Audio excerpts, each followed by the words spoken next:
telescopes. So what we're looking at today is this idea that God has distinguished the earth from all of the rest of the universe. Out of all of the thousands of galaxies out there, all of the billions of stars, I almost felt like I was creating a movie there in the late 70s, early 80s, billions and billions of light years ago. But God has uniquely distinguished the earth as a unique creation amongst all of the rest of that creation. It's distinctive, to use the term from the title of this series. It's a unique creation where the revelation of the relational capacity of God would come to bear. We don't need the earth. We do not need to look at the earth, although sometimes we do look at the earth and see God's power in the earth. We can see that from looking from at the universe. We can see that looking at the stars. We can see his immense power, the vastness of who God is. And we can get that easily displayed by looking at that.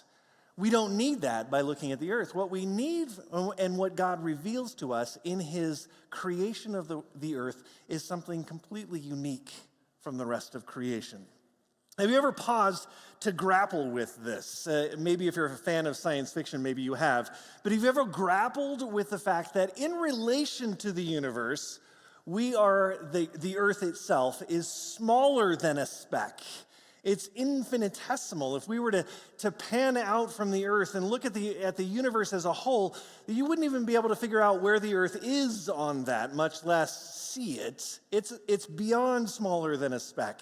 And then as you progress in that thought process, that same thought process then drives home the fact that God visits this speck in person, in history, to subject himself to the whims of an even smaller, insignificant creature that he's put on the face of this insignificant speck in the midst of this vast universe. Have you ever contemplated that? I mean, that's a mind blower. Now, I don't often quote Neil deGrasse Tyson because most of the time I think he's a windbag, but I shouldn't have said that out loud. I'm sorry. He notes this, and I find it actually really fascinating, so that's why I'm telling it to you. What's the highest point on the face of the earth? Mount Everest, that's right. You know, it's like 6 miles up, 5 3/4 miles, whatever it is, right? That's the highest point on the face of the earth. Did you know that if you were to shrink down the earth so that it's the size of your finger, did you know that the ridges of your fingerprint would be more pronounced than Mount Everest is? That's how insignificant our planet really is in terms of the overall picture. We are highly insignificant, yet we make much of ourselves, don't we?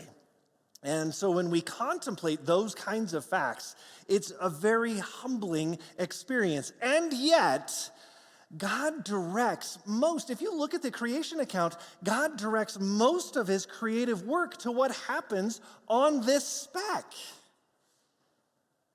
And so that's what we're actually looking at today, and we're discussing the appropriateness of all of that. Now pay attention to that word appropriate today, because we're going to be using it a lot throughout this whole sermon. It's going to come up a lot. The fact that everything he made is appropriate at its time and in its place and for its function is very important for us to grapple with.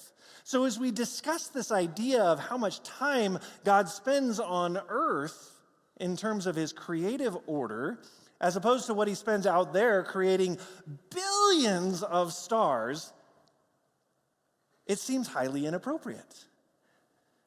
And so therefore we want to look at this idea of appropriateness in terms of how we respond then to his creative work, to God in general. And to understand what the appropriate response would be, we're going to have to look at the premeditated nature of all of his creation, the purpose behind all of it, and then what we do about it. How can we respond to him appropriately? So this is the first thing that we're going to be talking about today is what we've been looking about in each of the first 3 sessions, as we go through this. The first thing is that God is intentional in his creation. For some reason, Jeff, that printed white in my notes. I don't know if it did for you. That's really annoying. But anyway, so this is what we've been talking about in each of the first 3 sessions, because whether God created by accident or on purpose matters. It matters. Because if he did it on accident, if all of this is on accident, then everything that we're about, everything that we endeavor to do is a waste of time. Solomon calls it vanity in Ezekiel. It's all vanity. Whether it's on purpose matters. It's one of the things that sets Judeo-Christian belief systems apart from other religious systems. That's why we went into that last week. We talked about the fact that the Judeo-Christian creation story is vastly different than the majority of the world's religions are today and ever have been. Because it is intentional. That is what the Judeo-Christian creation story tells us. Now, I'm going to go back over that for you today. You can listen to last week's sermon online if you want to, and you can hear all of that, the intentionality of it. But last week, we talked about the orderliness also of God's creation. And we looked at the fact that time isn't dependent on the physical creation. Right? Time is not dependent on whether or not we have a planet. It is dependent on the revelation of God. It's when light is spoken into existence that the first orderly division occurs. God speaks. He reveals himself. That's the light. God speaks and reveals himself. That's the revelation of God as he speaks. In verse 3, it says, God said, "Let there be light," and there was light. And yet there's no sun, moon, and stars. The light is God's revelation of himself. And there was evening and morning the first day. In that act, God allows himself to be known, which is a mind-blowing proposition in and of itself. But light is dependent not on the creation, but on who God is. And by light, I mean that which is revealed. Physically, light reveals to us truth, right? I can tell that the stairs are here. I know that if I move forward a few inches, you're all going to get a show. It won't be pleasant for me, right? That's what the light reveals to me right now. It also can reveal to me whether or not some of your eyes are closed. Just saying. Truth is revealed because the light exists. And truth does the same thing in terms of our understanding and wisdom. But truth doesn't start with my experience. Truth begins with the revelation of God. It is all entirely dependent upon God, not on created things. Period. So you might say that it is appropriate for God to define truth first because it's not subjective. It is objectively based in him. And since truth depends on the revelation of God by revealing himself, he shows us what the ground of reality actually is. Reality and truth, by the way, are the same thing. Something is true when it pertains to reality. So when we say that it's true, what we're saying is that it conforms to the nature of God. That is the ground of reality. So light, truth, that's the first act of God. And it isn't happenstance. It's intentional. It comes before all of the rest of creation. All of the rest of what is going on then is dependent on truth, not vice versa. So my experience, the earth, the universe, doesn't define truth. But it can, you and I can experience it. Then Genesis 1:5 says, there was evening and morning the first day. Now that's the Hebrew understanding of a day. They start the day with the evening. You may not realize that, but that's their reckoning of a day. So when he says evening and morning, that's intentional, because that's how they reckon today. And that's what's reflected then in the statement. But again, we see morning and evening is not dependent on the rotation of the earth. This is what we talked about last week. Because the earth hasn't even been created yet. And yet there's a first day. So time then is not dependent on creation. If the earth should pass away, time will continue to exist because time is not dependent on any part of the creation. It will continue and order our days for eternity because its source is the revelation of God. It's a consequence of God's intentional revelation of himself, which means that the fact that time begins is a one-time occurrence. It will never happen again, ever. It happens once for all time. By the way, the creation of humanity is also a one-time occurrence that will never happen again. So, this is what we understand about God's revelation. And these two things, truth and time, are based in his revelation. They will never end. And by the way, there's nothing that can happen in creation. There's nothing that I can do that can undo either one of those things. I don't care what Marvel says. Now, I've introduced a whole lot of concept. I understand that. It may be tough to follow.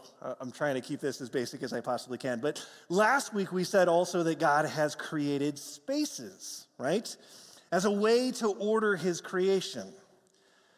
That's the next thing that God does that never existed before, which means that he's continuing to be intentional. Look at the statements as we see them in verse 6. God said, "Let there be an expanse." And we said, an expanse, what is that? That's an empty space. Well, I thought nothing existed. Isn't nothing empty? Well, no, nothing is something in terms of creation. God creates something, which is nothing. Oh, it's so confusing. Let's move on. So what God is doing is he's building a file room. Remember when we talked about that? What happens when your desk can't hold any more files? You got them piled up all over the place. I've seen desks like that. Some of you might have one. And there's files all over the place, right? What do you do with that? How do you organize your files? Well, first you got to build a file room. You got to have a place to put them.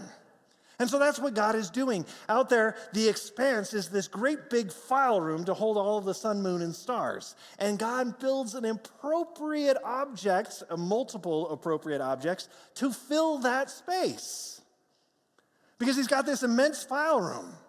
And so he builds immense things to fill it. The celestial bodies are then appropriate fillers for the space. So maybe you've never realized this before, but in the first couple of days of creation, God is creating these spaces, and then in the last couple of days of creation, he's filling them. Very organized, very orderly. So he gathers the waters together into oceans, and then he fills them with fish. He separates the waters from the sky, and he fills the sky with birds. He separates the land from the sea, and he fills it with crawling beasts and creatures. And each one of those creatures, each one of those created beings is appropriate to its space. There's nothing placed on land that doesn't belong there. There's nothing in the ocean that doesn't belong there. And the scientist says, well, yeah, of course, evolutionary speaking, we would see appropriate responses to the spaces that they're involved with, right? So of course we're going to see fish with gills and mammals with lungs. Still doesn't explain whales, but that's okay, we'll get there. Look, if you can look at the differentiation of species, and this is true for all of us. I'm not discounting any of the theories by saying this. I'm just saying it takes an awful lot of faith in physics, chemistry, and biology to say it's all by chance. That takes way more faith than I have. And they look at me and say, you being a person of faith is ridiculous. So, I'm sorry, I just look at the creation story a little differently. You see, what God is doing in the creation story isn't giving us a blow-by-blow, step-by-step account of how he did it. He's giving a step-by-step and blow-by-blow account of why it matters.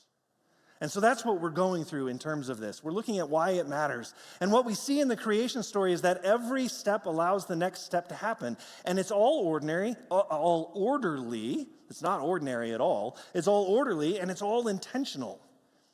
Because what God is doing is revealing himself in all of this. He wants us to see the appropriateness of everything he does. Why? Because the blueprint that he's operating off of is based on who he is. God is revealing himself to be orderly and rational. So he doesn't create planets and then go, forgot to make a space to put them in. No, everything's orderly. Everything makes sense. Everything follows its purpose.